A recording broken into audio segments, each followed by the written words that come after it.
தரேன் சார்.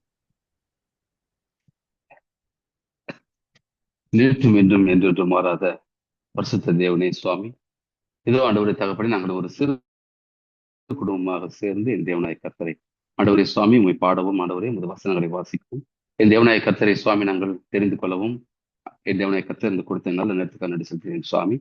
இதோ டாக்டர் சுவாமியும் கருத்தில் படிக்கிற ஆண்டவரே தகப்பனே, அவர் சொல்கிற சத்தியங்கள் என் தேவனுடைய சத்தியங்களை நாங்கள் ஒவ்வொருவரும் சுவாமி உள்வாங்கி ஆண்டவரே அதை நாங்கள் தெரிந்து கொண்டு ஆண்டவர் சுவாமி அது இப்படி நடக்க என் தேவநாயகத்தின் கிருபை பாராட்டுங்க. ஆண்டவரே உமது கிருபை இல்லாமல் நாங்கள் சுவாமி நாங்கள் வாழ முடியாது ஆண்டவரே. நாங்கள் நிற்பதும் நிர்மூலமாக இருப்பதும் என் தேவனுடைய சுத்த கிருபை என்பதை நாங்கள் அறிந்திருக்கிறோம் ஆண்டவரே. ஏதோ டாக்டர் பேசும்பொழுது சுவாமி நாங்கள் அதை நாங்கள் செவி கொடுத்து ஆண்டவரே அதற்கு நாங்கள் மதித்து அதை நாங்கள் ஏதோ கடமைக்கு நாங்கள் மீட்டிங் அட்டன் பண்றதா இல்லாமல் சுவாமி இதை நாங்கள் நல்ல முறையில் புரிந்து அதை உணர்ந்து என் தேவனை கர்த்தர் எங்களுக்கு நல்ல ஞானத்தை கொடுத்து சுவாமி அதன்படி நாங்கள் வாட உதவி செய்யுங்க ராஜா. பசுத்தாவியானவர் எங்களோட கூட இருக்கிறது என்பதை நாங்கள் உணர்கிறோம் ஆண்டவர் தகப்பனே. எல்லாவற்றையும் சுவாமி எங்களுக்கு தெளிவுபடுத்துங்க. ஏதோ வந்திருக்கிற ஒவ்வொருவரையும் கருத்து சுவாமி எல்லாருக்கும் தெளிவுபடுத்த வந்திருக்கிறீங்க ராஜா. மற்றும் வேறும் ஆண்டவரை யாரெல்லாம் வர வேண்டுமோ அவரிடம் சீக்கிரத்திலே தகப்பனே தகுந்த நேரத்திலே மீட்டிங்கிலே கலந்து கொள்ள தேவனாய கர்த்தர் வாய்ப்பு தர வேண்டுமா கெஞ்சினார் ராஜா. எல்லாரையும் கருத்துல ஒப்பிடுக்கிறேன். நீங்க பொறுப்பு நடத்துங்க, வழி நடத்துங்க. இயேசு நமக்கால் கெஞ்சி உள்ள பேராவே. நல்லதொரு ஜெபத்தை எடுத்த சகோதரரையும் அவர் செய்கிற ஊழியங்களையும் தேவன் ஆசீர்வதிப்பாராக. நம்ம இந்த நாள்ல பார்க்க இருக்கிற தலைப்பு எதுன்னா, ராஜாவின் சொப்பனம் அப்படிங்கிற தலைப்பின் கீழே தான் நம்ம செய்திகளை பார்க்க இருக்கிறோம். என்னுடைய ஸ்கிரீன் மட்டும் உங்களுக்கு தெரியுதான்னு சொல்றேன்.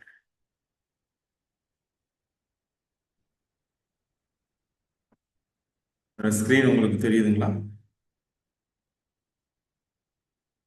லோடிங் ஆயிடுது சார். இப்ப தெரியுதுங்களா சார்? Okay sir. ஓகே தெரியுது. சரிங்க. நம்ம இந்த நாள்ல பார்க்க இருக்கிற தலைப்பு ராஜாவின் சொப்பனம், ராஜா கண்ட கனவு. எந்த ராஜா குறித்து பார்க்கணும்னா பாபிலோனிய ராஜா. அவர் பேர் நெபுகாத்நேச்சார். நம்ம கடந்த முறை பார்க்கும்போது அவர் எருசலேம் மேல படையெடுத்து வந்தது குறித்து பார்த்தோம். இந்த நாள்ல அவருக்கு ஒரு கனவு வருது. ஏன் கடவுள் அந்த கனவை கொடுத்தார், அதோடைய விளக்கம் என்னங்கிறது பார்க்கலாம். இது எந்த அதிகாரத்துல வருதுன்னா தானியேல் 2வது அதிகாரத்துல இதை குறித்த விஷயங்கள் இருக்கு. நம்ம இன்னைக்கு தியானத்துக்கு எடுத்துக்கிட்டு இருக்க தலைப்பு தானியேல் 2வது அதிகாரம். முதலாவது நம்ம இந்த தீர்க்க தரிசனம் படிக்கிறதுக்கு முன்பாக ஒரு வசனத்தை நம்ம வாசிப்போம். 2 பேதுரு 1 அதிகாரம் 20வது வசனம். 2 பேதுரு 1 அதிகாரம் 20வது வசனம். வேதத்தில் உள்ள எந்த தீர்க்க தரிசனமும் சுய தோற்றமான பொருளை உடையதா இராதென்று நீங்கள் முந்தி அறிய வேண்டியது. என்ன இந்த வசனம் சொல்லுது அப்படின்னா, தீர்க்க தரிசனத்துல ஒரு விஷயத்தை குறித்து பேசுறாங்கன்னா, இப்போ உதாரணத்துக்கு குதிரை, மிருகம் அப்படின்னு குறித்து பேசுறாங்கன்னா, அது குதிரைன்னா குதிரை இருக்காது. அந்த குதிரைன்னு அந்த தீர்க்க தரிசனத்துல வருதுன்னா அந்த குதிரைக்கான விளக்கம் வேதாகமத்துல அதே அதிகாரத்திலேயோ இல்லை அதே புத்தகத்திலேயோ இல்லை வேற இடத்துலயோ இருக்கு. யுத்தம் அப்படின்னு வருதுன்னா அது வேற. அது மாதிரி ஒவ்வொன்றும் காற்று அப்படின்னு வந்தா வேற, மிருகம் இருந்தா வேற ஒரு விஷயம். அப்போ எந்த ஒரு தீர்க்க தரிசனமும் சுய தோற்றமான பொருளை உடையதா இராது. அப்படின்னா ஒரு விஷயத்த நம்ம பார்க்கும்போது அந்த விஷயத்துக்கு வேறொரு அர்த்தம் இருக்கும், ஆவிக்குரிய அர்த்தம். லிட்ரல் மீனிங்கா நம்ம அதை எடுத்துக்க கூடாதுங்கிறது முதலாவது புரிஞ்சுக்க வேண்டியது. அப்போ அந்த ஒரு காரியத்துக்கான விளக்கம் எங்க இருக்கும்னா மோஸ்ட்லி அதே அதிகாரத்துல இருக்கும், இல்ல சேம் புத்தகத்துல இருக்கும், இல்ல அது வேதாகமத்துல வேற ஒரு இடத்துல. ஸோ இந்த ஒரு அடிப்படை நம்ம நாலேஜோடு இந்த தலைப்பின் கீழே போகலாம். நான் முதலாவது இந்த தானியேல் 2வது அதிகாரத்தை 1-2 வசனங்களை நான் வாசிக்கிறேன். நெபுகாத்நேச்சார் ராஜ்யபாரம் பண்ணும் 2ஆம் வருஷத்திலே நெபுகாத்நேச்சார் சொப்பனங்களை கண்டான். அதனால் அவனுடைய ஆவி கலங்கி அவனுடைய நித்திரை கலைந்தது. நெபுகாத்நேச்சார் ராஜ்யபாரம் பண்ற 2வது வருஷத்துல அவனுக்கு ஒரு கனவு வருது. அந்த கனவுனால அவனுடைய மனசு கலங்குது, பயம் வருது. அதனால அவனுடைய தூக்கம் கலைஞ்சு போயிடுது. நம்ம இதுல புரிஞ்சுக்க வேண்டிய விஷயம் என்னன்னா, ராஜா தூங்குறான், ஒரு கனவு வருது, பயங்கரமான கனவு, கனவுனால தூக்கம் கலைஞ்சிருது. இப்போ இன்னொரு விஷயம் இதுல என்னன்னா, ராஜா அந்த கனவை மறந்துடுவான். கனவு அவனுக்கு ஞாபகம் இருக்காது. கனவை வந்து மறந்துடுறான். தூக்கம் கலைஞ்சு எழுந்திரிச்சிடறான். இப்ப அடுத்த வசனம். அப்பொழுது ராஜா தன் சொப்பனங்களை தனக்கு தெரிவிக்கும் பொருட்டு சாஸ்திரிகளையும் ஜோசியரையும் சூனியக்காரரையும் கல்தையரையும் அழைக்க சொன்னான். அவர்கள் வந்து ராஜ சமூகத்தில் நின்றார்கள்.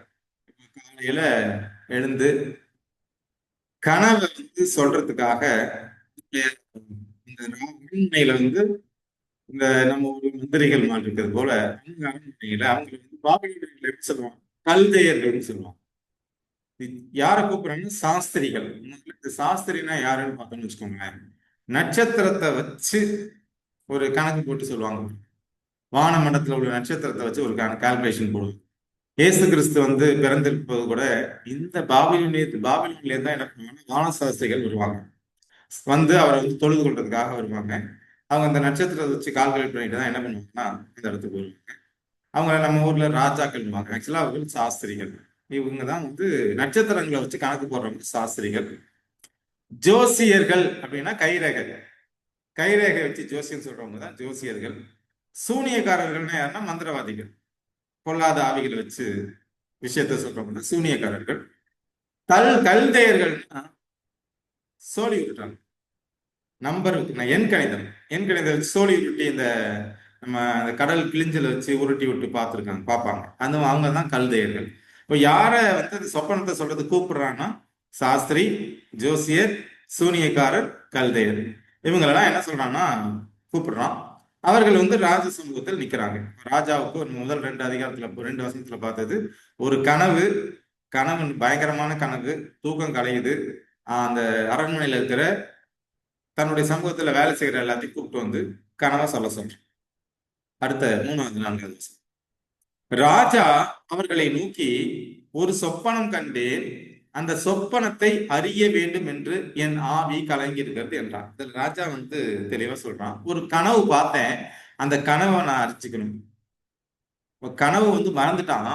அதனால என்ன ஆகுது, அந்த கனவை அறிய வேண்டும், அந்த சொப்பனத்தை அறிய வேண்டும் என்று என் ஆவி கலங்கி இருக்கிறது என்றான். அந்த சொப்பனம் பார்த்தான், அதை மறந்துட்டான்.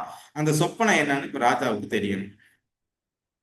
இப்ப அவங்க என்ன சொல்றாங்க பாருங்க. அப்பொழுது கல்தேயர் ராஜாவை நோக்கி, ராஜாவே நீர் என்றும் வாழ்க, சொப்பனத்தை உமது அடியாருக்கு சொல்லும், அப்பொழுது அதன் அர்த்தத்தை விடுவிப்போம் என்று சீரிய பாஷையிலே சொன்னார்கள். என்ன சொல்றாங்க 4 பேரும், ராஜாவே நீங்க வந்து கனவை சொல்லுங்க, அந்த கனவு அர்த்தத்தை வந்து உங்களுக்கு சொல்றோம் அப்படின்னு வந்து யார் சொல்றாங்க, இந்த 4 பேர் 4 குரூப் பீப்புள் என்ன பண்றாங்கன்னு சொல்றாங்க. ஆனா ராஜா என்ன கேட்கிறான், ஒரு கனவு பார்த்தேன், அந்த கனவை பத்தி எனக்கு தெரிஞ்சுக்கணும். ஏன்னா கனவை மறந்துடுவோம், கனவை பத்தி தெரிஞ்சுக்கணும்னு ராஜா சொல்றான். ஆனா இங்க இருக்கிறவங்க என்ன சொல்றாங்க, நீ கனவை சொல்லு, அது அர்த்தத்தை நாங்க சொல்லுவோம் அப்படின்னு இவங்க சொல்றாங்க. 5:6. ராஜா கல்தையருக்கு பிரதியுத்தரமாக, என்னிடத்திலிருந்து பிறக்கிற தீர்மானம் என்னவென்றால், நீங்கள் சொப்பனத்தையும் அதன் அர்த்தத்தையும் எனக்கு அறிவியாமற் போனால் துண்டித்து போடப்படுவீர்கள், உங்கள் வீடுகள் எருக்களங்களாகும். ராஜா என்ன சொல்றாரு, ஏன்னா பாபிலோன்ல பொறுத்தவரை ஃபுல் பவர், அல்டிமேட் பவர் உள்ள ஆள் யாருன்னா ராஜா தான். பட் இதுக்கு அடுத்த ராஜ்யத்துல வேற மாதிரி நம்ம பின்னால பார்க்கலாம். பட் இதுல பாபிலோன்ல வந்து ராஜா தான் பவர்ஃபுல் பர்சன். இப்ப என்ன சொல்றான், இவங்க வந்து கனவை சொல்லுங்க, அர்த்தத்தை சொல்றேன் அப்படின்னு அவங்க சொல்றாங்க. ஆனா ராஜாவுக்கு கனவே தெரியாது, கனவே மறந்தாச்சு. இப்ப என்ன சொல்றான், நீங்கள் கனவையும் சொல்லணும், அது அர்த்தத்தையும் சொல்லணும். அப்படி இல்லை சொல்லல எல்லாத்தையும் வெட்டி போட்டுருங்க அப்படின்னு சொல்றான். சொப்பனத்தையும் அதன் அர்த்தத்தையும் தெரிவித்தீர்களே ஆகில் என்னிடத்தில் வெகுமதிகளையும் பரிசுகளையும் மிகுந்த கனத்தையும் பெறுவீர்கள், ஆகையால் சொப்பனத்தையும் அதன் அர்த்தத்தையும் எனக்கு தெரிவிங்கள் என்றார். என்ன சொல்றாரு, கனவை சொல்லணும்னா இங்க எல்லாம் காலி, அப்படி கனவையும் அர்த்தத்தையும் சொல்லிட்டீங்கன்னா உங்களுக்கு வந்து நிறைய கிஃப்ட் கிடைக்கும் அப்படின்னு வந்து சொல்றோம். இதோட ராஜா முடிச்சுக்கிட்டாரு. இப்போ அவங்க என்ன பதில் சொல்றாங்க, தானியேல் 2வது அதிகாரத்துல 7 to 9 வாசிக்கிறேன். அவர்கள் மறுபடியும் பிரதியுத்தரமாக, ராஜா அடியாருக்கு சொப்பனத்தை சொல்வாராக, அப்பொழுது அதன் அர்த்தத்தை விடுவிப்போம் என்றார்கள். திரும்ப அதே தான் சொல்றாங்க, கனவை சொல்லியா சொல்றோம் அப்படின்ட்டு. அதற்கு ராஜா பிரதியுத்தரமாக, என்னிடத்திலிருந்து தீர்மானம் பிறந்தபடியினாலே நீங்கள் கால தாமதம் பண்ண பார்க்கிறீர்கள் என்று நிச்சயமாக எனக்கு தெரிய வருகிறது.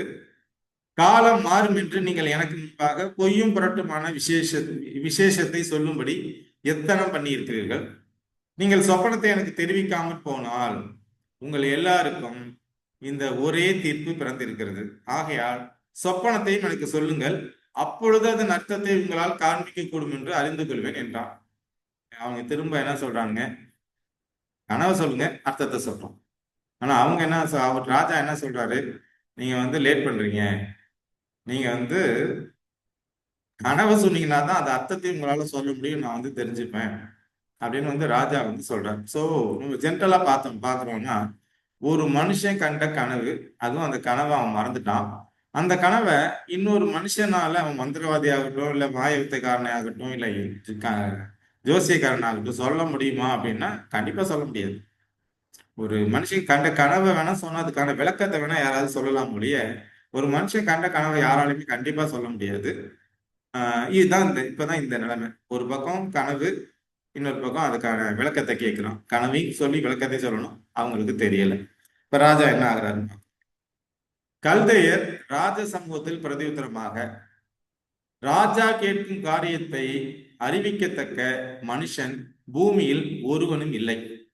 ஆகையால் மகத்துவமும் வல்லமையுமான எந்த ராஜாவும் இப்படிப்பட்ட காரியத்தை ஒரு சாஸ்திரியின் இடத்திலாவது, ஜோசியின் இடத்திலாவது, கல்தையின் இடத்திலாவது கேட்டதில்லை. ராஜா கேட்கிற காரியம் மிகவும் அருமையானது. மாம்சமா இருக்கிறவர்களோட வாசம் பண்ணாத தேவர்களை ஒழிய ராஜ சமூகத்தில் அதை அறிவிக்கத்தக்கவர் ஒருவரும் இல்லை என்றார்கள். நான்கு குரூப்பும் சொல்றது கரெக்ட். ராஜா கேட்கிற காரியம் நல்லதுதான், அருமையானது. ஆனா இத இந்த பூமியில உள்ள யாராலையும் சொல்ல முடியாது. சோ யாராவது கடவுள் மனுஷன் கூட இருந்தால ஒழிய வேற யாராலையும் இதை சொல்ல முடியாது. ஒரு புத்திசாலி ராஜா இது மாதிரி ஒரு காரியத்தை எங்களை மாதிரி ஆட்கள்கிட்ட கேட்க மாட்டான். இதுதான் அந்த 4 குரூப் ஆஃப் பீப்புளும் ராஜா கிட்ட சொல்றது. ராஜாவுடைய பதில், இதன் நிமித்தம் ராஜா மகா கோபமும் உக்கிரமும் கொண்டு பாபிலோனில் இருக்கிற எல்லா ஞானிகளையும் கொலை செய்யும்படி கட்டளையிட்டான். இப்ப ராஜாவுக்கு கோபம் வந்துருச்சு. பாபிலோன்ல இருக்கிற எல்லா ஞானிகளையும் கொலை செய்யறதுக்கு கட்டளை கொடுக்குறான். ஏன்னா இவங்கெல்லாம் ராஜாவை ஏமாத்தி ராஜ சமூகத்துல நிறைய சம்பாதிக்கிறாங்க, சாப்பிடுறாங்க, சந்தோஷமா இருக்கிறாங்க. ஆனா ராஜா கண்ட கனவை சொல்ல முடியல, அதுக்கான விளக்கத்தை சொல்ல முடியல. இதனால ராஜாவுக்கு கோபம் நீங்க எல்லாம் வேஸ்ட்ன்னு சொல்லி என்ன பண்றான், எல்லாரையும் கொலை பண்ண கட்டளையிட்டான். இப்போ ஞானிகள்னும் போது இந்த ராஜ அரண்மனையில யாரெல்லாம் ஞானம் புத்தியுமா இருக்கிறாங்க, நம்ம முன்னாடி முதல் இதுல பார்த்தோம், 10 பங்கு சமத்தா இருக்கிறாங்க அப்படின்னா, தானியேலும் நண்பர்களும் என்ன இருக்கிறாங்கன்னா அரண்மனையில வசிக்கிறாங்க. அவங்களும் ராஜ சமூகத்துல இருக்கிறாங்க. இந்த ஞானிகளுக்குள்ள அவங்களும் வர்றாங்க. அப்போ இதை கொலை பண்ணும் போது யாரையும் சேர்த்து வெட்டணும்னா தானியேலையும் அவன் நண்பர்களையும் சேர்த்து வெட்டணும். இப்ப என்ன நடக்குதுன்னு நம்ம அடுத்த அதிகாரத்துக்கு பார்க்கலாம். ஞானிகளை கொலை செய்ய வேண்டும் என்ற கட்டளை வெளிப்பட்ட போது தானியேலையும் அவன் தோழரையும் கொலை செய்ய தேடினார்கள். பாபிலோனின் ஞானிகளை கொலை செய்ய புறப்பட்ட ராஜாவினுடைய தலையாரிகளுக்கு அதிபதியாகிய ஆரியோகோடே தானியேல் யோசனையும் புத்தியுமாய் பேசி, தானியேலுக்கு விஷயம் தெரிய வருது. அப்பதான் தெரிய வருது யாரை வச்சு கொலை பண்ண போனா, ஆரியோ கிட்ட விவரமா பேசுறாரு தானியேல். என்ன ஆச்சுப்பா அப்படின்னு கேட்கிறாரு. இந்த கட்டளை ராஜாவினால் இத்தனை அவசரம் பிறந்ததற்கு காரணம் என்ன என்று ராஜாவின் சேர்வைக்காரனாகிய ஆரியோகின் இடத்தில் கேட்டான். அப்பொழுது ஆரியோவுக்கு தானியலுக்கு காரியத்தை அறிவித்தான். சோ தானியல் என்ன பண்றான், ஆரியோ கிட்ட பேசி விஷயத்தை கேட்டுக்கிட்டான், என்ன நடந்ததுன்றத. இப்போ தானியல் 2, 16, 17, 18. தானியேல் ராஜாவின் இடத்தில் போய் சொப்பனத்தின் அர்த்தத்தை ராஜாவுக்கு காண்பிக்கும்படி தனக்கு தவணை கொடுக்க விண்ணப்பம் பண்ணினான். இப்ப தானியேல் போய் ராஜ சமூகத்துல விண்ணப்பம் பண்றான், 1 நாள் அவகாசம் கொடுங்க, நான் உங்களுக்கு சொப்பனத்தையும் அதை அர்த்தத்தையும் சொல்றேன்னு அவகாசம் கேட்கிறான். பின்பு தானியேல் தன் வீட்டுக்கு போய் தானும் தன் தோழரும் பாபிலோனின் மற்ற ஞானிகளோட கூட அழியாதபடிக்கு இந்த மறைப்பொருளை குறித்து பரலோகத்தின் தேவனை நோக்கி இரக்கம் கேட்கிறதற்காக அனனியா, மீசாவேல், அசரியா என்னும் தன்னுடைய தோழருக்கு இந்த காரியத்தை அறிவித்தான். இப்ப இவங்கெல்லாம் வந்து விஷயத்தை கேட்டாங்க, ராஜா கிட்ட போய் பர்மிஷன் கேட்டாங்க. பட் இவங்களுக்கும் சொல்ல தெரியுமானா சொல்ல தெரியாது. அப்போ என்ன பண்றாங்கன்னா, தேவ சமூகத்துல போய் கடவுளை நோக்கி மன்றாடுறாங்க. இது போல பிரச்சனையில மாட்டிக்கிட்டோம், நாங்களும் கொலை செய்யப்படுவோம், எங்களுக்கு இந்த விஷயத்த சொல்லி கொடுங்க அப்படின்னு யார் சமூகத்துல போய் நிக்கிறாங்கன்னா, தேவ சமூகத்துல போயிட்டு 4 பேரும் சேர்ந்து என்ன பண்றாங்கன்னா ஜெபம் பண்ணுகிறாங்க. இப்போ அடுத்த வசனங்கள். பின்பு ராக்காலத்தில் தரிசனத்திலே தானியேலுக்கு மறைபொருள் வெளிப்படுத்தப்பட்டது. அப்பொழுது தானியேல் பரலோகத்தின் தேவனை ஸ்தோத்தரித்தான். இந்த கல்தையர்கள் சொன்னாங்க, மனுஷனால அது சொல்ல முடியாது, தேவர்களால சொல்ல முடியும்னு. இப்போ இவங்க 3 பேரும் 4 பேரும் போய் தேவன்கிட்ட வந்து மன்றாடும் போது தேவன் என்ன பண்றாருன்னா, தானியேலுக்கு ராக்காலத்துல தரிசனத்துல இந்த கனவு பத்தின விஷயத்த சொல்லி கொடுக்குறாரு. பின்பு தானியேல் என்ன சொல்றான், தேவனுடைய நாமத்துக்கு என்றென்றைக்கும் உள்ள சதா காலங்களிலும் ஸ்தோத்திரம் உண்டாவதாக. ஞானமும் வல்லமையும் அவருக்கே உரியது. அவர் காலங்களையும் சமயங்களையும் மாற்றுகிறவர். ராஜாக்களை தள்ளி ராஜாக்களை ஏற்படுத்துகிறவர். ஞானிகளுக்கு ஞானத்தையும் அறிவாளிகளுக்கு அறிவையும் கொடுக்கிறவர்.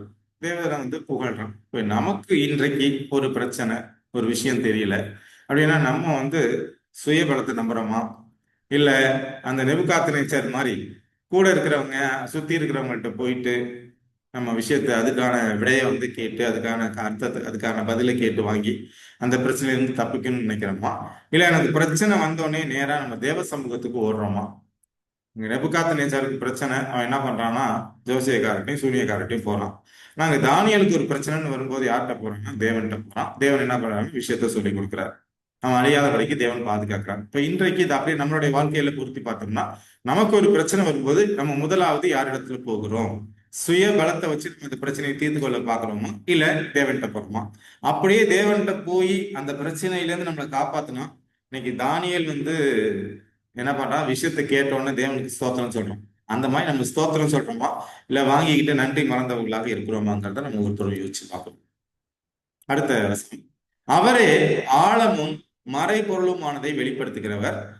இருளில் இருக்கிறதே அவர் அறிவார். வெளிச்சம் அவரிடத்தில் தங்கும். என் பிதாக்களின் தேவனே, நீர் எனக்கு ஞானமும் வல்லமையும் கொடுத்து நாங்கள் உம்மிடத்தில் வேண்டிக் கொண்டதை இப்பொழுது எனக்கு அறிவித்து ராஜாவின் காரியத்தை எங்களுக்கு தெரிவித்தபடினா உம்மை துதித்து புகழுகிறேன் என்றான். பின்பு தானியேல் பாபிலோனின் ஞானிகளை அழிக்க ராஜா கட்டளையிட்ட ஆரியோகினிடத்தில் போய், பாபிலோனின் ஞானிகளை அழிக்காதேயும், என்னை ராஜாவின் முன்பாக அழைத்து கொண்டு போ, ராஜாவுக்கு அர்த்தத்தை தெரிவிப்பேன் என்று சொன்னான். இப்ப வந்து கடவுளை புகழ்ந்துட்டு அடுத்தது என்ன பண்றான், அந்த ஆரியோகிட்ட போயிட்டு என்னை ராஜா சமூகத்துல அழைச்சிட்டு சொல்றான். இது வரைக்கும் நம்ம ஒரு சின்ன இன்ட்ரடக்ஷன் தான் பார்த்துருக்கிறோம். இனிமேல் தான் மெயின் பார்ட்டுக்கு வர இருக்கிறோம். தானியேல் 2வது அதிகாரம் 25, 26, 27.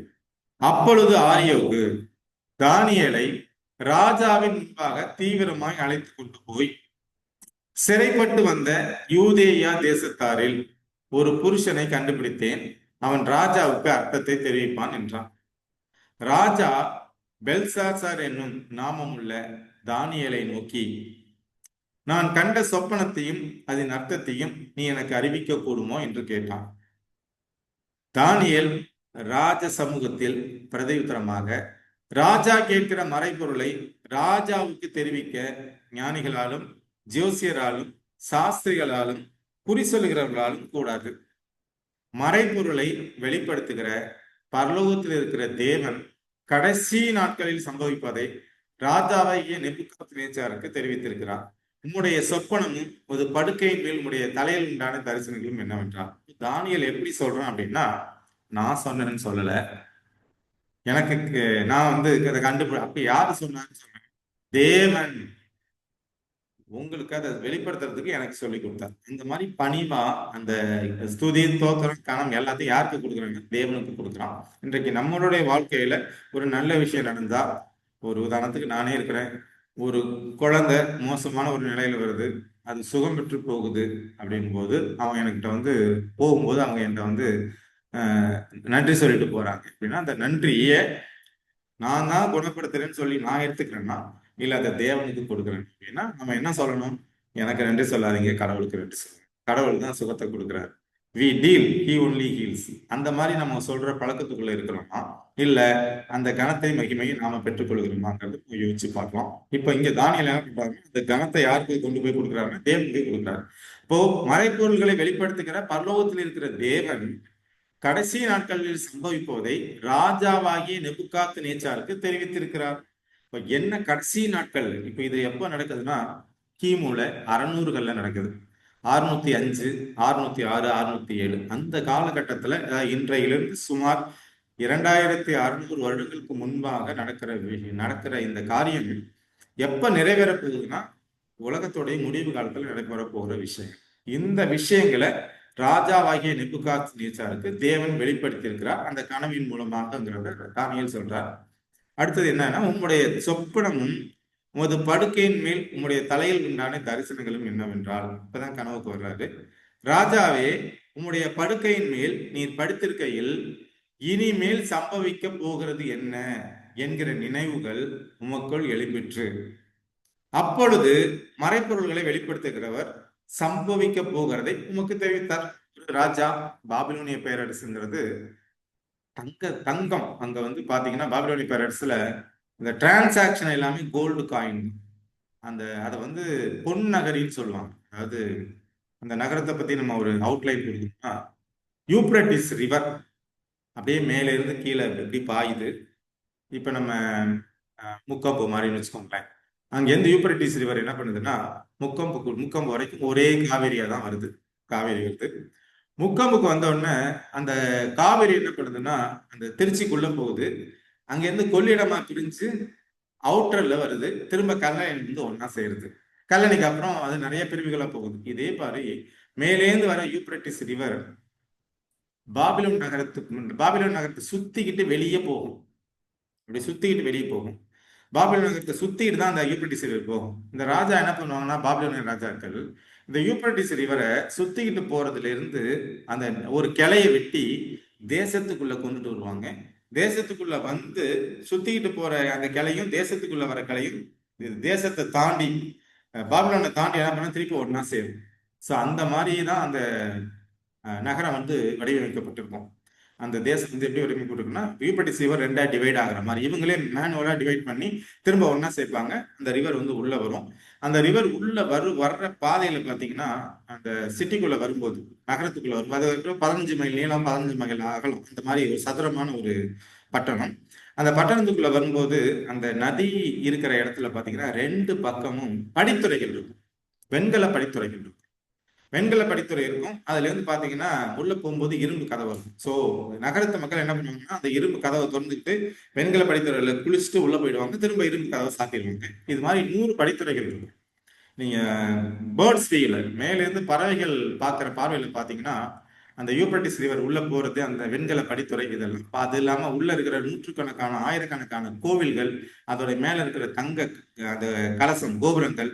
ஏன்னா அது அஞ்ஞானத்துக்கும் உபச்சாரத்துக்கும் பேர் போன ஒரு ஊர் பாபிலோனிய பேரரசு.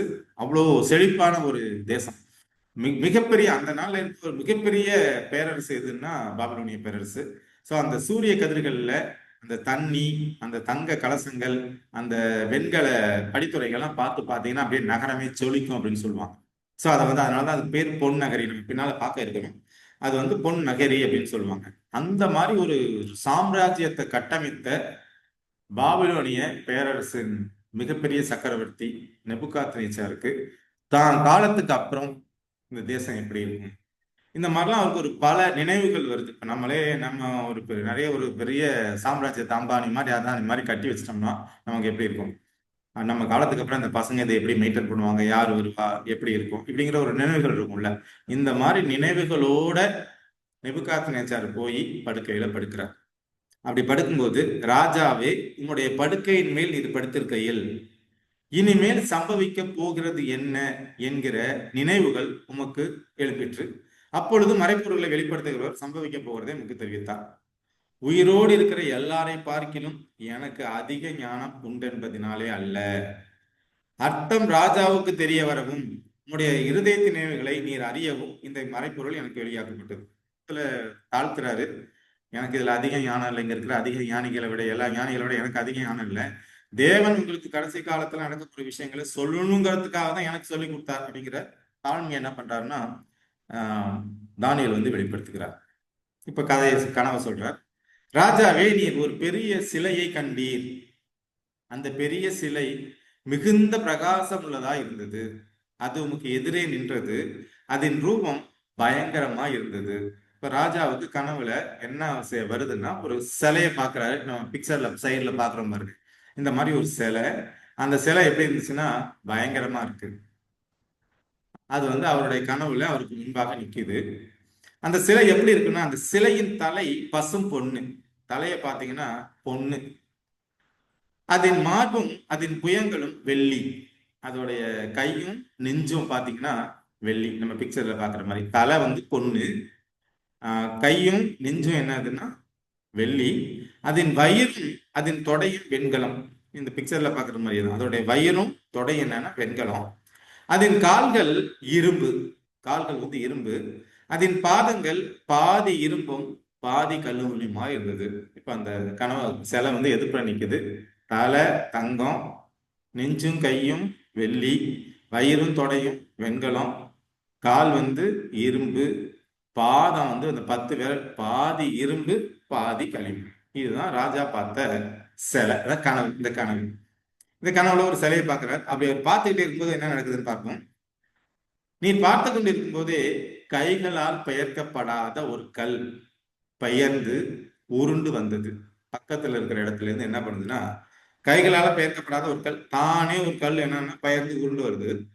அது அந்த சிலையை இரும்பும் களிமண்ணும் ஆகிய அதன் பாதங்களில் மோதி அவைகளை நொறுக்கி போட்டது. எங்க வந்து மோதுதுன்னா, தலையில மோதுல கல்லு, வெள்ளி நெஞ்சிலையும் கையிலையும் வெள்ளி இருக்கிற இடத்துல மோதல, வெண்கலம் இருக்கிற இடத்துல மோதல, இரும்பு இருக்கிற இடத்துல மோதல. எங்க வந்து மோதுது? பாதத்துல. பாதம் மீன்ஸ் இரும்பும் களிமண்ணும் கலந்து, பாதி பாதி களிமண் பாதி இரும்பு கலந்த அந்த பாதங்கள்ல வந்து என்ன பண்ணுதுன்னா மோதணும்னு என்ன நடக்குது? அப்பொழுது அந்த இரும்பும் களிமண்ணும் வெண்கலமும் வெள்ளியும் பொன்னும் ஏகமாய் நொறுங்குண்டு. பாதத்துல மோதணும்னு என்ன பண்ணுது? தலை, அடுத்தது புயங்கள், அடுத்தது வயிறத்தோட கால் எல்லாம் என்ன பண்ணுது? நொறுங்கி போயிடுது, தூள் தூளாயிடுது. கோடை காலத்தில் போரடிக்கிற களத்திலிருந்து பறந்து போகிற பதரை போலாயிற்று. அவைகளுக்கு ஒரு இடமும் கிடையாதபடி காற்று அவைகளை அடித்துக் கொண்டு போயிற்று. சிலையை மோதின கல்லோவென்றால் ஒரு பெரிய பர்வதமாகி பூமியெல்லாம் நிரப்பிற்று. இப்போ கல்லு வந்து மோதுது. மோதின உடனே சிலை தூள் தூளாகி காத்துல எல்லாம் பறந்து போயிடுச்சு. அங்க சிலையத்துக்கான அடையாளமே கிடையாது. ஆனா இந்த மோதின கல் என்ன ஆகுதுன்னா பெரிய மலையாகி பூமி முழுக்க நிரப்புது. இதுதான் ராஜா பார்த்த கனவு. இப்ப ராஜா பார்க்கிற கனவு ஒரு சிலை, தலை தங்கம், புயங்களும் நெஞ்சும் வெள்ளி, வயிறும் தொடையும் வெண்கலம், கால் இரும்பு, பாதங்கள் இரும்பும் களிமண். பாதி இரும்பு பாதி களிமண். பக்கத்துல இருக்கிற இடத்துல இருந்து ஒரு கல், யார் கல்ல பெயர்க்கல, அதுவா வருது, உருண்டு வருது, காலில் மோதுது. மோதணும்னா சிலை தூள் தூளாகி பொடி பொடியா பதர் மாதிரி ஆயிடுது. கூலம்னு சொல்லுவ மாதிரி, குப்பையும் கூலம் மாதிரி ஆயிடுது. காத்தடிச்சதுல பறந்து போற மாதிரி எல்லாம் ஒண்ணு கூட இல்லை, எல்லாம் பறந்து போயிடுது. இந்த மோதன கல் என்ன ஆகுதுன்னா பெரிய மலையாகி பூமியை முழுக்க நிரப்புது. இதுதான் ராஜா கண்ட கனவு. இதை வந்து யார் வெளிப்படுத்தி பரலோகத்தின் தேவன் தானியலுக்கு வெளிப்படுத்தி தானியல் இந்த கனவை சொல்றாரு. அடுத்தது இதான் நீங்க பாக்குற விஷயம். இதை நம்ம பின்னால இந்த விஷயத்துக்கு வரலாம். அடுத்தது 36, 37, 38 சொப்பனம் இதுதான். அதன் அர்த்தத்தையும் ராஜ சமூகத்தில் தெரிவிப்போம். இப்பதான் என்ன சொல்றாரு? கனவு இதுதான், இது அர்த்தத்தையும் சொல்றேன். என்ன சொல்றாரு? ராஜாவே, நீ ராஜாதி ராஜாவா இருக்கிறீர். பரலோகத்தின் தேவன் உனக்கு ராஜரீகத்தையும் பராக்கிரமத்தையும் வல்லமையையும் மகிமையும் அருளினார். இப்போ இந்த ராஜா என்ன நினைக்கிறார் அப்படின்னா, என்னுடைய புய பலத்தினால நான் இதை சம்பாரிச்சேன் அப்படின்னா, நாமளும் அப்படிதான் நினைக்கிறோம். இன்னைக்கு நம்ம நல்லா இருக்கிறேன், நான் ஹாஸ்பிட்டல் வச்சிருக்கிறேன், நான் சம்பாதிக்கிறேன் அப்படின்னா, நான் ஏன் படிப்புனாலேயோ என் திறமையினால இது சம்பாரிச்சேங்கிற நினைப்பு தான் நம்ம எல்லாருக்குமே இருக்கு. நம்ம புரிஞ்சுக்க வேண்டிய விஷயம் என்ன? தேவன் தான் நமக்கு கொடுத்திருக்கிறார். இப்ப இதுதான் அவர் சொல்றது. பரலோகத்தின் தேவன் உனக்கு ராஜரீகத்தையும் பராக்கிரமத்தையும் வெள்ளமையும் மகிமையும் அருளினார். சகல இடங்களிலும் உள்ள மனுபுத்திரரையும் வெளியின் மிருகங்களையும் ஆகாயத்து பறவைகளையும் அவர் உமது கையில் ஒப்பு கொடுத்து உம்மை அவைகளை எல்லாம் ஆளும்படி செய்தார். சோ பொன்னான அந்த தலை நீரே. இப்போ தலை யாருன்னு சொல்லியாச்சு. தலைங்கிறது யாருன்னா நெபுகாத் நேச்சார். இப்ப நெபுகாத் நேச்சார் இருக்கிற ராஜ்யம் பேரு பாபிலோன். அப்போ தலை எதுன்னா பாபிலோனிய சாம்ராஜ்யம். அதுதான் பொன்னான தலை. இப்ப இதை யாரு தான் தேவன் கொடுக்கிறாருன்னா ஒவ்வொரு மனுஷனுக்கும் யார் கொடுக்கிறாருன்னு தேவன் தான் கொடுக்கிறார். அவருடைய ஒரு மனுஷனுடைய திறமையினால இதெல்லாம் வராது. மனுஷனுடைய திறமையினால வந்துச்சுன்னா ஒரு மூட்டை அடையும். ஆனா நம்ம வாசிக்கிறோம் பாருங்க, ஈசாக்கு விதவித்தான் 100 பங்கு அறுவடை செய்தான். சோ அந்த மாதிரி ஆசீர்வாதங்கள் யாருனால கிடைக்குதுன்னா தேவனால கிடைக்குது. முதல்ல புரிஞ்சுக்கணுங்கிறது நமக்கான இதுல பாடம். இப்ப இந்த தலை யாரு? அது வந்து நெபுகாத் நேச்சார். நெபுகாத் நேச்சார்னா யாருன்னா பாபிலோனிய சாம்ராஜ்யம். அப்ப தலை பாபிலோனிய சாம்ராஜ்யம். அடுத்தது எசாயா 14:4. நீ பாபிலோன் ராஜாவில் சொல்லும் வாக்கியமாவது ஒடுக்கினவன் ஒளிந்து போனானே, பொன் நகரி ஒளிந்து போயிற்று. இப்ப பாபிலோனை எப்படி சொல்றாங்கன்னா பொன் நகரி. அவன் தான் எல்லாத்தையும் ஒடுக்குறான். ஆனா அவன் என்ன பண்றான்? கடைசியில ஒழிஞ்சு போறான். இந்த பூமியில 66 வருஷம் தான் இது பாபிலோன் சாம்ராஜ்யம் நிலைச்சு நிக்குது. 66 வருஷத்துக்கு அப்புறம் அந்த சாம்ராஜ்யம் விழுந்து போகுது. அந்த விழுந்து போன சாம்ராஜ்யத்தோட அடுத்த சாம்ராஜ்யம் ஒண்ணு வரும். அதுதான் வெள்ளியிலான சாம்ராஜ்யம். இது யாருங்கிறத பார்க்கலாம். அப்போ இந்த பொன் நகரி அப்படிங்கிறது எதை குறிக்குதுன்னா பாபிலோனு குறிக்கிறது. அப்ப அதுதான் அதுல வந்து தலை, பொன்னாலான தலை. இப்ப தங்கம்ங்கிறது எதை குறிக்குதுன்னா அது வந்து பாபிலோனிய சாம்ராஜ்யத்தை குறிக்கிறதுங்கிறத நம்ம இதுல இருந்து பார்க்கலாம். இன்னொரு வசனம் அந்த பொன்னகரை பத்தி வரும். எரேமியா 51:7. பாபிலோன் கர்த்தருடைய கையில் உள்ள பொற்பாத்திரம், அது பூமி அனைத்தையும் வெறிக்க பண்ணினது. அதன் மதுவை ஜாதிகள் குடித்தார்கள், ஆகையால் ஜாதிகள் புத்தி மயங்கி போனார்கள். இப்போ நம்ம என்ன சொல்றோம்? பாபிலோன் விட்டு வெளியே வா. வெளிப்படுத்தல் வரும்போது அதை வாசிக்கலாம். இப்ப பாபிலோன்ல இருக்கிறவங்க, இப்போ பாபிலோன்ங்கிறது என்னன்னா அது வந்து கடவுளுக்கு எதிரான கொள்கைகளை கொடுக்கிற ஒரு சாம்ராஜ்யம். இப்போ பூமி அனைத்தையும் இந்த வெறிக்க பண்ணினது என்னன்னா அது ஒரு கொள்கைகளை கொடுத்து வெறிக்க பண்ணினது. இந்த இடத்துல இருக்கிறது அது வந்து பொன்னகரி, தங்கத்துக்கு பாபிலோனை ஈடு சொல்றாங்கிறதுக்காக இந்த வசனத்தை நம்ம எடுத்திருக்கோம். இதோட அர்த்தத்தை நம்ம பின்னால வாசிக்கலாம். அப்போ சிலையோடைய தலை தங்கம் ஈக்குவல் டு பாபிலோன். அடுத்தது தானியேல் திரும்ப 2வது அதிகாரம் 39வது வசனம். உமக்கு பிறகு உமக்கு கீழ்த்தரமான வேறொரு ராஜ்யம் தோன்றும். அதுக்கு தங்கத்தோட கீழ்த்தரமான ராஜ்யம் இது வெள்ளி. இந்த வெள்ளி ராஜ்யங்கிறது எதுன்னா மேதியா பெர்சியா அப்படிங்கிற 2 சாம்ராஜ்யங்கள் ஒன்னா சேர்ந்து இருக்கும். அந்த ராஜ்யம் தான் எதை சொல்றாங்கன்னா அவர் பாபிலோனை எந்த சாம்ராஜ்யம் அழிக்குதுன்னா மேதியா பெர்சியாங்கிற சாம்ராஜ்யம் அளிக்குது. இந்த பெர்சியாங்கிறத இன்னொரு பேர்ல சொல்லுவாங்க பாரசீக பேரரசு. பாரசீக பேரரசுனாலும் பெர்சியனாலும் ஒண்ணுதான். இதுதான் வெள்ளிக்கு ஈக்குவல். வெள்ளிங்கிறது எதை குறிக்குது? தங்கங்கிறது பாபிலோன், வெள்ளிங்கிறது எதுன்னா மேதியா பெர்சியா. 3வது வர்றது எதுன்னா இந்த வெண்கலம். பின்பு பூமியெல்லாம் ஆண்டு கொள்ளும் வெண்கலமான 3ஆம் ராஜ்யம் ஒன்று எழும்பும். 3ஆம் ராஜ்யம்ங்கிறது எதுன்னா கிரேக்கம். கிரேக்கத்தோடைய மிகப்பெரிய ராஜா யாருன்னா அலெக்சாண்டர். அவர் அலெக்சாண்டர் தான் இந்த உலகத்தை எல்லாம் ஆண்டு கொள்ளணும்னு சொல்லிட்டு என்ன பண்றாருன்னா அவர் இருந்ததே 10 வருஷம் தான் அரசாட்சி பண்றாரு. அவர் அரசாட்சியிலே வந்து பாத்தீங்கன்னா இந்தியா வரைக்கும் வந்துருவாங்க. அவருடைய எண்ணம் என்னன்னா உலகத்தெல்லாம் ஆண்டு கொள்ள வேண்டும். இதை நம்ம பின்னால பார்க்கலாம். இப்ப இதே கனவை தேவன் தானியலுக்கு கொடுப்பார். பின்னால வருகிற அதிகாரத்துல நம்ம இதை குறித்து விளக்கமும் பார்க்கணும். இப்போதைக்கு ஒரு idea. Thangam equal to Babylon, வெள்ளி ஈக்குவல் டு மேதியா பெர்சியா, வெண்கலம் ஈக்குவல் டு கிரேக். 4வது ராஜ்யம் இரும்பை போல் உரமா இருக்கும். இரும்பு எப்படி எல்லாவற்றையும் நொறுக்கி சின்ன பின்னமாக்குகிறதோ அப்படியே இதை நொறுக்கி போடுகிற இரும்பை போல அவைகளை எல்லாம் நொறுக்கி தகர்த்து போடும். இப்போ 4வது ராஜ்யம் எதுன்னா இரும்பு. இரும்பு ஈக்குவல் டு ரோம். ரோம சாம்ராஜ்யத்துக்கு இரும்புன்னு சொல்றாங்க. பாதங்களும் கால் விரல்களும் பாதி குயவனின் களிமண்ணும் பாதி இரும்புமாயிருக்க நீர் கண்டீரே. அந்த ராஜ்யம் பிரிக்கப்படும். ஆகிலும் களிமண்ணோடு இரும்பு கலந்திருக்க நீர் கண்டபடி இரும்பினுடைய உறுதியில் கொஞ்சம் அதுல இருக்கு. இப்ப இந்த கடைசியா வர்ற 5வது சாம்ராஜ்யம் எதுன்னா களிமண் இரும்பு 2 கலந்துருக்கும். ஆனா 2 ஒன்னோடு ஒன்று ஒட்டாது. சோ அது என்ன பண்ணும்னா பாதி இரும்பு பாதி களிமண் ஒன்னோட ஒன்று ஒட்டாம இருக்கும். இப்ப நம்ம இந்த சிலைக்கு போனோம்னா இதோடைய நம்ம அர்த்தத்தை பார்க்கலாம். நீங்க பாக்குறது பாத்தீங்கன்னா இந்த சிலையில பாருங்களேன், ஹெட் எது? பாபிலோன். எப்போ வருஷம் பார்த்தீங்கன்னா கிமு 605, இதுல 626, 605ல இருந்து 539 வருஷம், ஏறக்குறைய 66 வருஷம் இந்த உலகத்தை வந்து எதுதான் அரசாளுதுன்னா பாபிலோன்.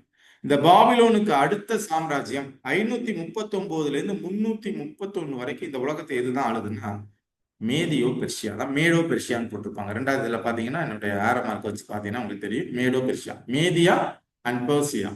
இதை பத்தின விஷயங்களை நம்ம பின்னால பார்க்கலாம். இப்போதைக்கு சாம்ராஜ்யம் எதுங்கிறது மட்டும் நம்ம புரிஞ்சுக்கலாம். இப்போ தங்கம்ங்கிறது பாபிலோன், வெள்ளிங்கிறது மேதியா பெர்ஷியா, வெண்கலம்ங்கிறது கிரேக்கம். 331ல இருந்து 168 வரைக்கும் இந்த உலகத்தை ஆள்றது எதுன்னா பிரான்ஸ். பிரான்ஸ்ங்கிறது கிரேக்கம், வெண்கலம்ங்கிறது கிரேக்கம். இந்த 331ல இருந்து 168 இருந்து இந்த உலகத்தை ஆள்றது எதுன்னு பாத்தீங்கன்னா ரோம். அதுதான் வந்து அயன். அப்ப இந்த இரும்பும் களிமண்ணுங்கிறது பின்னால யாருங்கிறத நம்ம அடுத்தது வரலாம். மாடர்ன் யூரோப்னு இதுல போட்டிருக்கேன். நம்ம பின்னால என்னங்கிறத வசனத்தோட நம்ம வாசிக்கலாம். இப்ப நம்ம பார்த்துருக்கிறது, நம்ம தங்கம்ங்கிறது பாபிலோன், வெள்ளிங்கிறது மீதியா பெர்ஷியா, வெண்கலம்ங்கிறது கிரேக்கம், கிரேக்கத்துக்கு அடுத்தது ரோம், ரோமுக்கு அடுத்தது இரும்பும் களிமண்ணும் ஆகிய 10 விரல்னா 10 ராஜ்யம். அதை நம்ம பின்னால வரலாம். இப்ப நம்ம தானியேல் 2:42 வாச்சோம்னா, கால் விரல்கள் பாதி இரும்பும் பாதி களிமண்ணுமா இருந்தது என்னவென்றால், அந்த ராஜ்யம் ஒரு பங்கு உரமும் ஒரு பங்கு நெரிசலுமா இருக்கும். நீ இரும்பை களிமண்ணோடு கலந்ததாக கண்டீரே, ஆகிலும் அவர்கள் மற்ற மனுஷருடைய சம்பந்தங்களை பார்கள். ஆகிலும் இதோ களிமண்ணோடு இரும்பு கலவாது போல அவர்கள் ஒருவரோடு ஒருவர் ஒட்டி கொள்ளாதிருப்பார்கள். இப்போ முதல்ல பாபிலோனிய சாம்ராஜ்யம் இந்த உலகத்தை ஆளுது. உலகத்துல மிகப்பெரிய சாம்ராஜ்யம். அந்த சாம்ராஜ்யத்தை எது போய் அடிச்சு காலி பண்ணுதுன்னா மேதியா பெர்ஷியா அடிச்சு காலி பண்ணுது. மேதியா பெர்ஷியா காலி பண்ண உடனே அந்த சாம்ராஜ்யம் ஒரு 238 வருஷம் இந்த உலகத்தை ஆளுது. அந்த ராஜ்யத்தை கிரேக்க ராஜ்யம் போய் காலி பண்ணுது. இந்த கிரேக்க ராஜ்யத்துடைய ராஜா யாருன்னா அலெக்சாண்டர். அலெக்சாண்டருடைய அப்பா பேரு பிலிப். அந்த பிலிப் வந்து ஒரு இரவு விருந்துல சாப்பிட போய் சாப்பாடு எடுக்க போகும்போது ஒரு ஒளிந்திருந்த ஒரு நபர் என்ன பண்ணுவாருன்னா கட்டாரியால, கோடாரி மாதிரி ஆயுதத்தால அவருடைய முதுகுல வந்து இருட்டுல வந்து எரிஞ்சு இந்த பிலிப்பை கொலை பண்ணிடுவாரு. பிலிப் செத்தோன்னா 16 வயதுல யார் வருவாருன்னா அலெக்சாண்டர் வந்து ராஜாவா வருவாரு. அவரும் பாத்தீங்கன்னா 331ல போஸ்டிங் வருவாரு. ஏறக்குறைய 323ல அவர் வந்து என்ன பண்ணுவாருன்னா இறந்து போயிடுவாரு. அவர் இறந்ததுக்கு அப்புறம் அவருடைய ராஜ்யம், அவருடைய தளபதிகள் 4 பேரால பிரிச்சு கொடுக்கப்படும். அதெல்லாம் நம்ம பின்னால பார்க்கும் ஒரு அவுட்லைனுக்காக. இந்த கிரேக்க சாம்ராஜ்யம் கிமு 168ல ரோம பேரரசால என்ன பண்ணும்னா அழிக்கப்பட்டு ரோம சாம்ராஜ்யம். அந்த ரோம சாம்ராஜ்யம் ஏறக்குறைய 476 வரைக்கும் இந்த உலகத்தை ஆளும். அதுக்கப்புறம் அது 10 ராஜ்யமாக பிரியும். அதை நம்ம பின்னால பார்க்கலாம். சோ இதுதான் வந்து நம்ம அந்த கனவுல இருந்து அவர் பார்த்த சிலையிலிருந்து அதனுடைய அர்த்தத்தை நம்ம இதுல இருந்து புரிஞ்சுக்கலாம். இப்ப தானியேல் 2 கல்லுனா எது? ஏன்னா அந்த இரும்பும் களிமண்ணும் காலத்துல பக்கத்துல இருந்த இடத்துல இருந்து ஒரு கல்களால் பெயர்க்கப்படாத ஒரு கல் வந்து என்ன பண்ணுன்னா பாதத்துல மோதும். பாதத்துல மோதி சிலையை என்ன பண்ணுன்னா தூள் தூளாக்கிடும். கல்லு வந்து பெருசாயிடும். கல்லு வந்து யாருன்றதை பார்க்கலாம். அந்த ராஜாக்களின் நாட்களிலே, எந்த ராஜாக்கள்? அந்த இரும்பும் களிமண்ணுமான ராஜாக்களின் நாட்களிலே பரலோகத்தின் தேவன் என்றென்றைக்கும் அழியாத ஒரு ராஜ்யத்தை எழும்ப பண்ணுவார். அந்த ராஜ்யம் வேற ஜனத்துக்கு விடப்படுவதில்லை. அந்த பரலோகத்தின் தேவன் ஒரு ராஜ்யத்தை எழும்பப்படுவார். ஒரு ராஜ்யம், அந்த கல்லுனா யாரு? அது கிறிஸ்து. அந்த ராஜ்யம் வேற ஜனத்துக்கு விடப்படுவதில்லை. ஒரு கல் கைகளால் பெயர்க்கப்படாமல் மலையிலிருந்து பெயர்ந்து உருண்டு வந்து இரும்பையும் வெண்கலத்தையும் களிமண்ணையும் வெள்ளியையும் பொன்னையும் நொறுக்கினதை நீர் கண்டீரே, அப்படியே அது அந்த ராத்தியங்களை எல்லாம் நொறுக்கி நிர்மூலமாக்கி தானும் என்றென்றைக்கு நிற்கும். இனிமேல் சம்பவிக்க போகிறதை மகாதேவன் ராஜாவுக்கு தெரிவித்திருக்கிறார். சொப்பனந்தமானது நிச்சயம், அதன் அர்த்தம் சத்தியம் என்றான். கனவையும் அதோட விளக்கத்தையும் சொல்லியாச்சு. இப்போ தானியேல் 2:46-47. அப்பொழுது ராஜாவாகிய நேபுகாத்நேச்சார் முகங்குப்புற விழுந்து தானியேலை வணங்கி அவனுக்கு காணிக்கை செலுத்தவும் தூபம் காட்டும் கட்டளையிட்டான். ராஜா தானியேலை நோக்கி, நீர் இந்த மறைப்பொருளை வெளிப்படுத்தினபடியாய் மெய்யாய் உங்கள் தேவனே தேவர்களுக்கு தேவன், ராஜாக்களுக்கு ஆண்டவரும், மறைப்பொருள்களை வெளிப்படுத்துகிறவருமாய் இருக்கிறார் என்றான். இந்த நேபுகாத்நேச்சார் சொன்ன இந்த கடைசி வசனம் பாருங்க 47. இதை வந்து அடுத்த வாரத்துக்கான டாபிக்கா வச்சுக்கலாம். தானியேல் நமக்கு என்ன சொல்றான்னா, நீ இந்த மறைப்பொருளை வெளிப்படுத்தினபடினால் மெய்யாய் உங்கள் தேவனே தேவர்களுக்கு தேவன். யாருடைய தேவன்? தானியேலுடைய தேவன் தான் தேவர்களுக்கெல்லாம் தேவன், ராஜாக்களுக்கு ஆண்டவரும், மறைப்பொருளை வெளிப்படுத்துகிறவருமா இருக்கிறார் என்றான். அப்படி சொல்லி என்ன பண்றான்னா தானியலுக்கு வெகுமதிகளை கொடுக்குறான். இப்ப நமக்கு கனவு என்னன்னு தெரிஞ்சிருச்சு, கனவுக்கான அர்த்தம் தெரிஞ்சிருச்சு. இப்ப அடுத்தது, பின்பு ராஜா தானியேலை பெரியவனாக்கி அவனுக்கு அநேகம் சிறந்த வெகுமதிகளை கொடுத்து அவனை பாபிலின் மாகாண அதிபதியாகவும் பாபிலோன் சகல ஞானிகளின் பிரதான அதிகாரியாகவும் நியமித்தான். ராஜாவுக்கு அடுத்த லெவலுக்கு யார் வந்துட்டா? ஒரு அடிமையாகிய தானியல் வந்து 2வது லெவலுக்கு வந்துட்டான். தானியல் ராஜாவை வேண்டிக் கொண்டதன் பேரில் அவன் சாத்ராக்கையும் மேஷாக்கையும் ஆபத்நேகோவையும், இந்த அனனியா அசரியா மிசாவேல், பாபிலோன் மகாநகரத்துக்கு காரியங்களை விசாரிக்கும்படி வைத்தான். தானியலோ என்றால் ராஜாவின் கொலு மண்டபத்தில் இருந்தான். ஸோ இதோட இந்த டாபிக் வந்து முடிஞ்சிருச்சு. இப்போ முதலாவது சாம்ராஜ்யம் தங்கம் ஈக்குவல் டு பாபிலோன். இந்த பாபிலோனுடைய கடைசி ராஜா பேர் வந்து பெல்சாத்சர். இப்போ அன்று ராத்திரியிலே கல்தேயர்னா பாபிலோன் ஏற்கனவே பார்த்தோம். அன்று ராத்திரியிலே கல்தேயரின் ராஜாவாகிய பெல்சாத்சார் கொலை செய்யப்பட்டான். எப்படி கொலை செய்யப்பட்டாங்கிறத நம்ம பின்னால வருகிற டாபிக்ல நம்ம டிஸ்கஸ் பண்ணலாம். இப்போ யாரை வந்து கொலை பண்றாங்க? கல்தேயரி ராஜாவை யாரு கொலை பண்றாங்க? மேதிய தேசத்துடைய டேரியஸ். மேதியனாகிய தரியோ தன் 62ஆம் வயதில் ராஜ்யத்தை கட்டி கொண்டான். இப்போ பாபிலோனுடைய சாம்ராஜ்யம் கடைசி ராஜா நேபுகாத்நேச்சாருக்கு அடுத்தடுத்து வர ராஜால கடைசி ராஜா யாருன்னா பெல்சாத்சார்.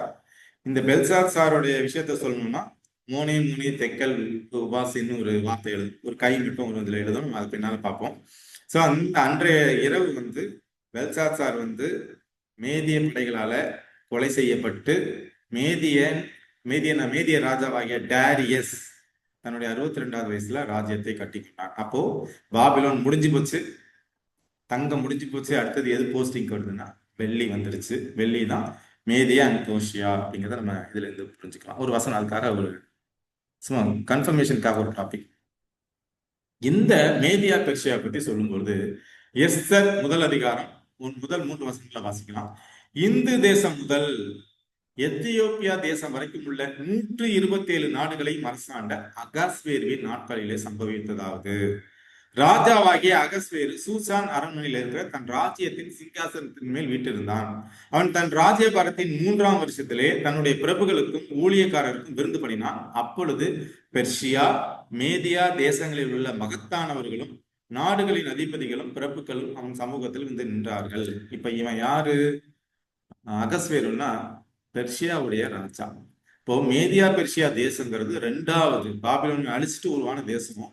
இதுக்கு கீழே எவ்வளவு நாடு இருந்துச்சுன்னா 127 நாடுகள் இருந்திருக்கு. ஸோ இதுதான் 2வது அந்த வெள்ளியை குறிக்கிற மேதியா பெர்ஷியா. வெள்ளிங்கிறது மேதியா பெர்ஷியா, தங்கங்கிறது பாபிலோன். அடுத்தது நான் பிரிட்டானிக்காங்கிறதுல இருந்து கூகுள்ல இருந்து எடுத்தது. இதுல பாத்தீங்கன்னா போர்ஷியாவை, அதாவது மேதிய பெர்ஷியன் போர்ஸை கிமு, நீங்க அதுல அந்த பார்த்துருப்பீங்க, அதாவது அக்டோபர் 31ஆம் தேதி கிமு அதாவது பிசி 331ல அர்பலாங்கிற இடத்துல நடக்கிற சண்டையில அலெக்சாண்டர் என்ன பண்றாங்கன்னா இந்த மேதியா பெர்ஷியா மன்னர்களை அழிச்சிட்டு இந்த மேதியா பெர்ஷியா தேசத்துக்கு ஒரு முடிவு கட்டிட்டு கிரேக்கம் போஸ்டிங்க்கு வருது. அக்டோபர் மாசம் 31ஆம் தேதி கிமு 331வது வருஷம் அர்பலா என்ற இடத்துல நடந்த போர்ல மேதியா பெர்ஷியா தேசத்தை அழிச்சிட்டு யாரு போஸ்டிங்க்கு வர்றான்னா அலெக்சாண்டர். இந்த அலெக்சாண்டர் வந்து பாத்தீங்கன்னா ஜூன் 22ஆம் தேதி கிமு 68 பிட்னா பிஒய்டிஎன்ஏ பிட்னாங்கிற ஒரு பேட்டில்ல ரோமன்ஸ் என்ன பண்றாங்கன்னா இந்த கிரேக்க தேசத்தை அழிச்சிட்டு போஸ்டிங்க்கு வர்றாங்க. அப்போ 3வது யார் வர்றாங்க? அலெக்சாண்டர் வர்றாரு. இவர் எப்ப வந்து இந்த போஸ்டிங்க்கு வர்றாருன்னா 331ல. இது எவ்வளவு காலம் இந்த கிரேக்க பேரரசு ஓடுதுன்னா கிமு 168. 168ல ரோமன்ஸ் என்ன பண்றாங்கன்னா பிட்னா அப்படிங்கிற ஒரு இடத்துல சண்டையில கிரேக்கத்தை அழிச்சிட்டு ரோம் ஆட்சிக்கு வர்றாங்கிறது தான் பாக்குறோம். அப்போ அலெக்சாண்டர்ங்கிறது எதுன்னா வெண்கலத்தை குறிக்குது, ரோம்ங்கிறது எது இரும்பு குறிக்குது. இப்ப இரும்பு வந்து போஸ்டிங்க்கு வந்துருச்சு. இந்த இரும்பு காலத்துல பாத்தீங்கன்னா ஏறக்குறைய அந்த இரும்பு வந்து ரூல் பண்ணும்போது கடைசி ராஜா யாருன்னா அவன் பேரு ஜஸ்டினியன். ஜஸ்டினியங்கிறது ரோம சக்கரவர்த்தி, கடைசி ராஜா. சக்கரவர்த்தின்னு சொல்லுவாங்கல்ல, பெரிய அதாவது டோட்டல் ரோமே ஆடுற யார் சக்கரவர்த்தி யாருன்னு அவன் பேர் வந்து ஜஸ்டினியன். அவனுடைய காலத்துல நாட்டு பெரிய தேசம் அவனால மெயின்டைன் பண்ண முடியல. 10 ட்ரைபல் பீப்புள் அங்க அங்க அங்க யூரோப்ல ஒவ்வொரு இடத்துல இருந்து கலகம் பண்றாங்க ராஜாவுக்கு எதிராக.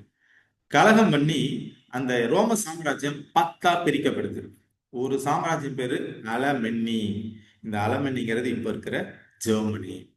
இதெல்லாம் எங்கேருந்து வருதுன்னா இந்த 10 தேசங்களும் ஆஹ், ஒன்றுபட்ட ரோம்ல இருந்து பிரிக்கப்படுகிற தேசங்கள். ரோம் வந்து 10ஆ பிரியுது. ஒரு தேசம் பேரு அலமன்னி, அது இப்ப இருக்கிற ஜெர்மனி.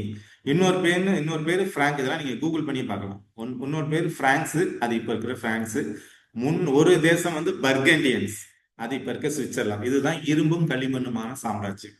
சோ இவங்க என்ன பண்றாங்கன்னா, அந்த ராஜ ரத்தம் இல்ல மற்றவங்களையும் இரும்பு களிமண் கலவை தனித்தனியா பிரிஞ்சிடுறாங்க. இந்த 10 தேசத்துல இருந்து இப்ப இருக்கிற ஏறக்குறைய 30 தேசங்கள் வந்து யூரோப்ல உருவாயிருக்கு. சோ அதுக்கு முன்னாடி ரோம் வந்து 10ஆ பிரிக்கப்படுது. அது குறித்து தான் வேதாகம் சொல்லுது. அப்போ அலமெனினா ஜெர்மனி, பிரான்ஸ்னா பிரான்ஸ், பர்கண்டியன்ஸ்னா சுவிட்சர்லாந்து, சூவினா போர்ச்சுகல், ஆங்கிலோ சாக்சன்னா இங்கிலாந்து. இப்ப இங்கிலாந்துலாம் எப்போ உருவாயிருக்குன்னா இப்ப இருந்து ஒரு 1500 வருஷம், அவ்வளவுதான்.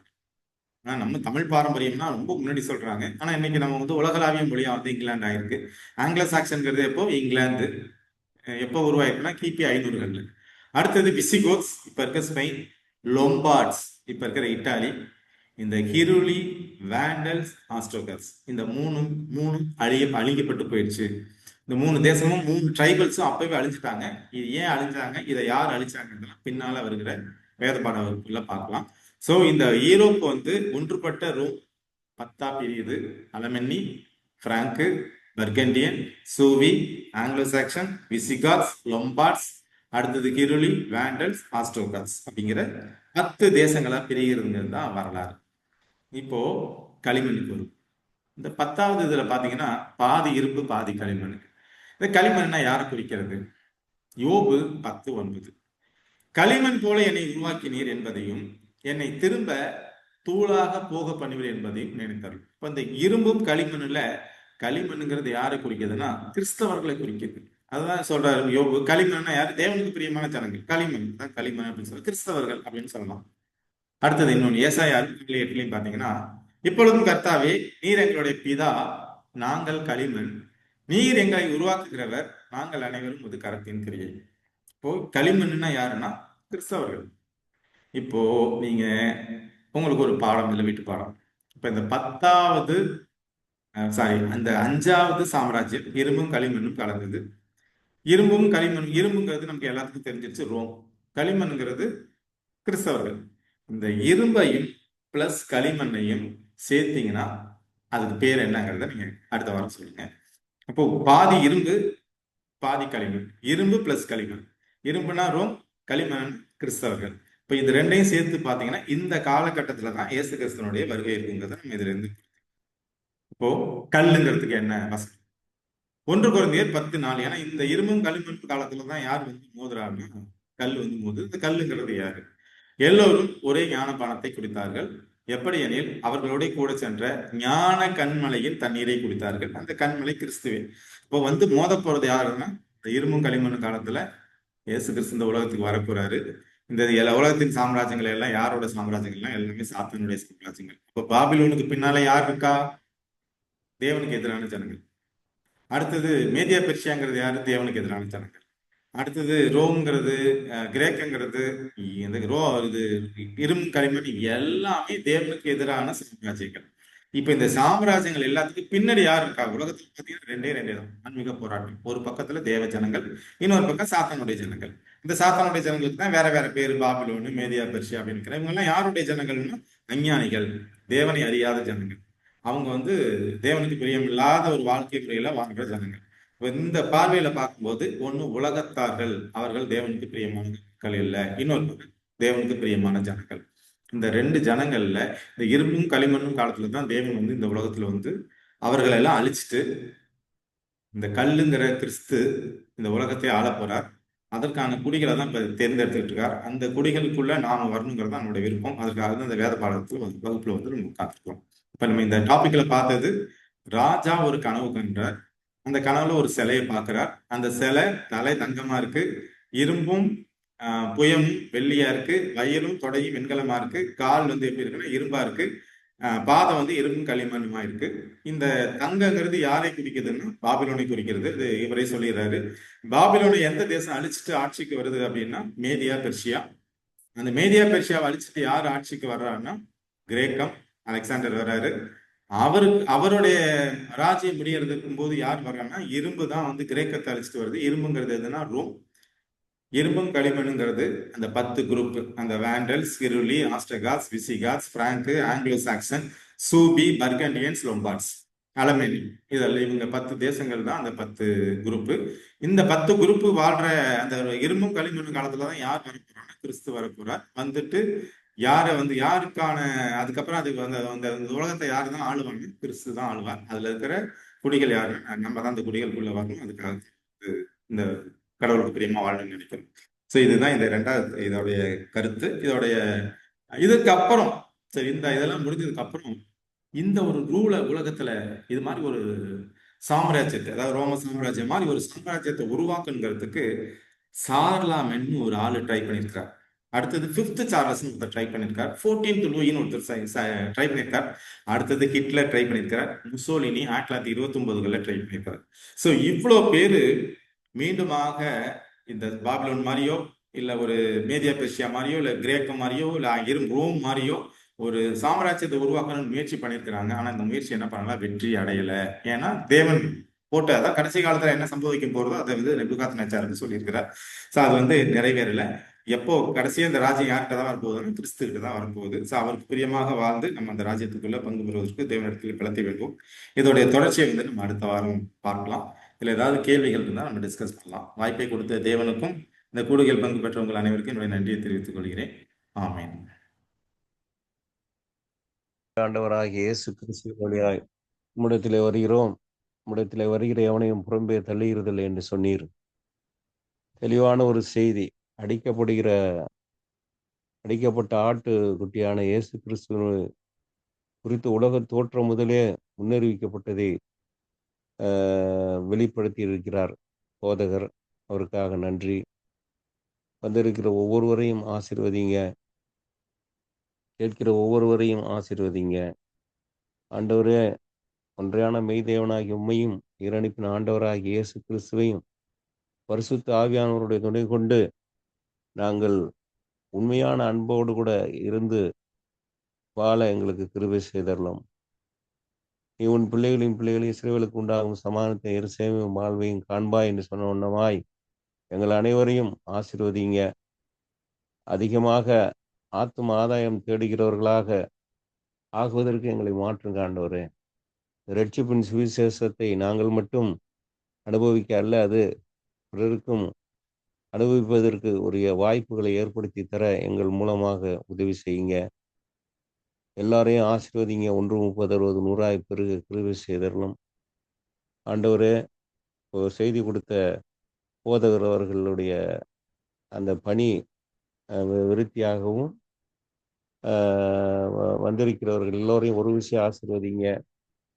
அந்த கடந்த வாரம் அந்த உறவினர்கள் 2 பேர் இறந்து விட்டார்கள். அவர்களுக்காகவும் அவருடைய குடும்பத்திற்காகவும் வேண்டுகிறோம். அனைவரையும் ஆசீர்வதிங்க, பலப்படுத்துங்க.